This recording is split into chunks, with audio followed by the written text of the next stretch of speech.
The moment I saw her, I knew something was wrong. I wasn't supposed to be there, at his place, unannounced. But that gnawing feeling in my stomach had been keeping me awake for days. I had to know. My name is Lily, and this is the story of how I found out that the love of my life was living a double life. We met 3 years ago at a bookstore, a perfect encounter as if written in the stars. He was searching for a novel, and our hands brushed against each other on the same book. It was cliché, yet perfect.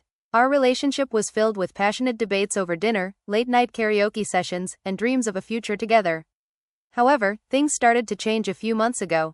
Daniel became distant. His once punctual text replies turned into silence for hours. Late work meetings and unexplained absences became routine. I tried to shake off the strange feeling, blaming work pressure and stress. One rainy night, waiting for him at a restaurant, I overheard a conversation at the next table. "He's seeing someone else, I saw him with that blonde woman again." The words chilled me to the bone. I decided to confront him. But first, I needed evidence. Call it intuition or paranoia, I went to his place unannounced. His car was parked outside. As I approached, the faint echoes of laughter slipped through the slightly ajar window. Peering through, I saw her, blonde and glamorous, the one I had heard about. The air caught in my throat. I stumbled back, trying to process the betrayal. It was as if reality had crumbled around me. I had to confront him, had to know the truth from his lips. Gathering every ounce of courage, I opened the door.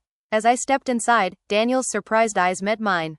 The room fell silent, heavy with the tension of unspoken words.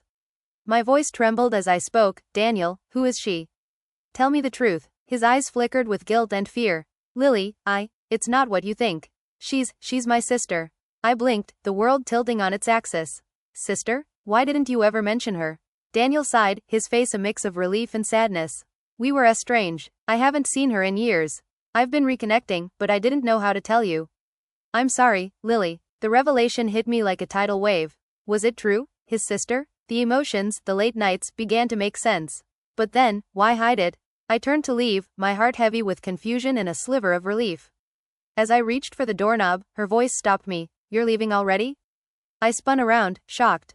This was the plot twist. He wasn't lying when he said she's his sister. But he was lying about something else. It wasn't me he was cheating on, I was the woman he was cheating with.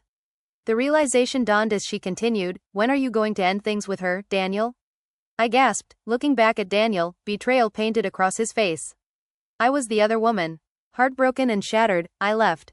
The dreams, the laughter, all tainted by the truth. He ran after me, but it was too late. My heart was closed, impenetrable.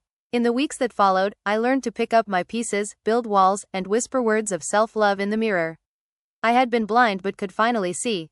This is my story, a story about love, betrayal, and the painful journey to finding myself again.